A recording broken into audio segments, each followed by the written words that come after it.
کویدن بو کی نکاح بیلنی کرے موبیل والا والی سڑے والا موبیل والی دا گفت دے گفت وی دا زما خدر دا موبیلو لے گا سیمم پکی والا واچی وی پدی با ما سر خبر کے لا نکاح نده شوی او خبر شورو شوی او وطا دی ناغا شی ورلیگی اگا پیسی سو وطا ویلکا ایزی لوڑو وطا لابیل ورلیگی وی بل چا سر او پی خبر نکے ما سر بے پکے اگا دا نر لور پی بل چا سر 3 تار یوزے گی خوچ دی خبری کی بل سر مٹی دا تلی دیر کیسونا میولی دل دیر میولی دل دا سی کنه دا خذولا موبیل دے گی لا دی نکاح نده شوی و سر دی کنیکشن برابر و سره پګینټو او هغه کافر بچی دا موبایل والا مخیاران دي هغه ولا پکې هغه دغه استی دی هغه پیکیجونه چې پرې دا پاکستانی مسلمان خو شرمو پیکیجونه رست موبایل جنا کوله مال ها مورکه جنا کوله موبایل به دا موبایل نه جون نه تیریږي الکانو له مورکه دی ماشومان له په دې موبایل غندونه ګوري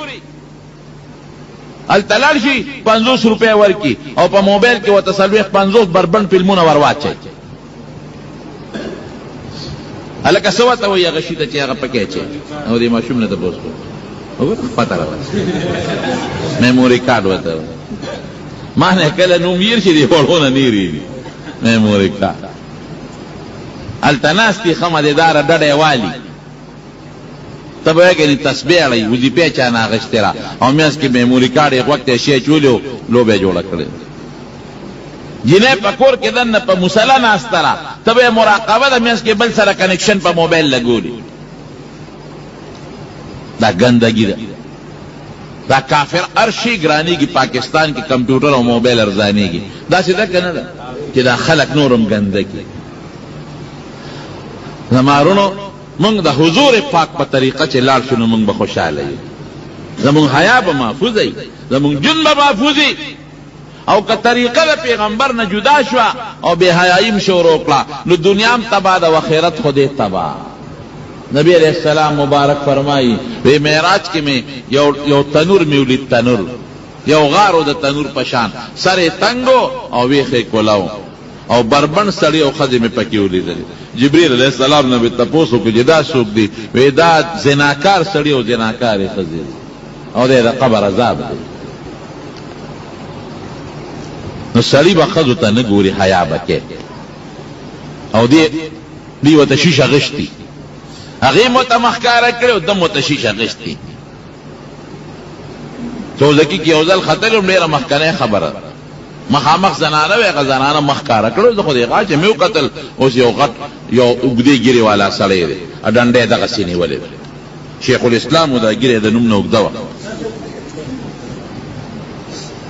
ما چه اندازه واغشتا میں کاکا دا لاس دے چه دا ڈنڈی تا نیولی دے که دے سے چل دے لاس مو لخکتا کمی دا لاس لخکتا کمی سترگی پناکڑی مخامخ خزی تشیش اغشتا خزی می خوری مخ دی پٹ کا گناولی گرد سوزکو کی پردو خزو تا بازار کی پردو خزو تا پلا رضی پردو خزو تا کتا او خزو زان جوڑ کری او تیار تابیداری زان خشتا کری و بازارونو کی گردی سریم زناکار و خزم زناکار ولی نبی علیہ السلام فرمائے وی اخیر زمانے کے بدا سے خزی کاسیات عاریات جامع بے غسط و بربندے بھائی صحابہ تو پتہ نہ وجدا سنگا جامع سر بربندے مائلات ممیلات پلار چیزی نزان بسرو تمائل کئی سڑی بزان ترا مائل کئی قربان شم دخکل پیغمبر مبارکنا سور لسوکا لمخ کی جسویری دی اس اغسط موجود دی مائلات خزی بزان سرو تمائل کئی ممیلات سڑی بزان تمائل کئی اور رؤوسهن نکاست وی سرون بیدا سوی لکا پاربو کی دا یو قسم خان دی بختی و توی دا قبانی اچتی دا سی یو طرف تراتوی پلا رضی دا سر بیدا سی کوکڑی چی دا خلق راتو گوری حضور پاک فرمائی دا خز زناکار خزی دی خزبام سری سر گزارا کئی خزبام دا سری حیات گوری خزبام دا سڑی پخلے کئی جامع بولے انزی او دا خاون دا اجازت نہ بغیر بنا کور تب اس سوک بم نہ پری دی چی خاون دے پچا خپا دے او دے کور تا پری خود نو اللہ با دی تپوس کئی خاون سره بشور نه کوي. حدیث پاک کې راځي وی کم خاون چې خز خپل مقصد لو غوښتا او دا ورنرله نو دا جنت فرشتي دي خځې ته خیر یې کوي. قاتلک الله، خدای دې هلاکه کا. دې خاون دا خبره ولې نه مانی؟ دا خو تا سره دی او څو ورځو میلمه دی او درنه به جدا شي مونږ را روان دی. خزه باندې مخشته ګوره دا خاون زورم ولا کوي، چاپی بم ولا کوي،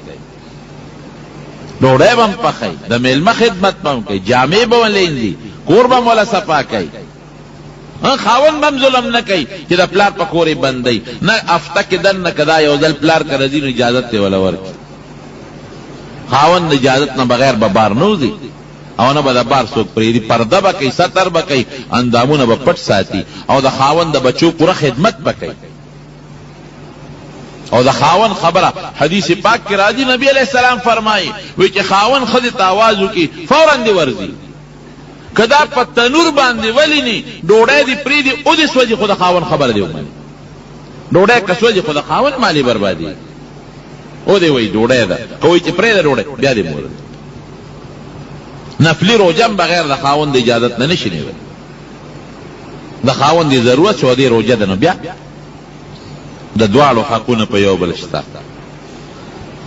اوس د دې حقونو پر خیال بسوک ساتي هغه خاون چې دیندار دی او هغه خزه چې هغه دیندار ده. او چې کم خاون بی دینه دی د خزه په حق کويږي نه ظلم وکړي، او چې کم خزه بی دینه ده د خاون په حق کويږي نه یو بل سره بخجون تیرا. په واده کې دا رسمونه او دا غلط رواجونه ګنده د شریعت نه خلاف دي، نه ځان ساتي. دا اوربلې په شریعت کې نشته، دا مه کوي. او دا پالنګ د دنیا سړی وردن نه کې او د دنیا سړی ورشي او جنکه هغه ته ګوري او لکان جنکو ته ګوري. نه خیر دی که سړی په جنگ دي دا جیز دي، که خدای په جنگ په پرده کې دي دا جیز دي. خدای د عزت په شکل کې راولي دا جیز ده، په شریعت کې منع نه ده. که ته ډوډۍ ولیمه ورکې دا په شریعت کې جیز ده، منع نه ده، ثواب دی پکې، سنت ده. او دمتوب پکې مه کوئ. دغه ښکلي پروګرام ګوره ادي ولی الله رور په واده کې دا پروګرام وشو د دین خبرې ما مو کړې تاسو نو الله خوشحاله شو که نه شو؟ وایو نو خوشحالي د چا په لاس کې ده؟ د الله. دې له به خدای مستقبل کې خوشحالي ورکوي کنه. او چې ته دمتوب وکې او ګډا او سندرې او ډمان راولي نو د یو 15 منټو 10 منټو ګنټې خوشحالي خو به تېره کې، لیکن خدای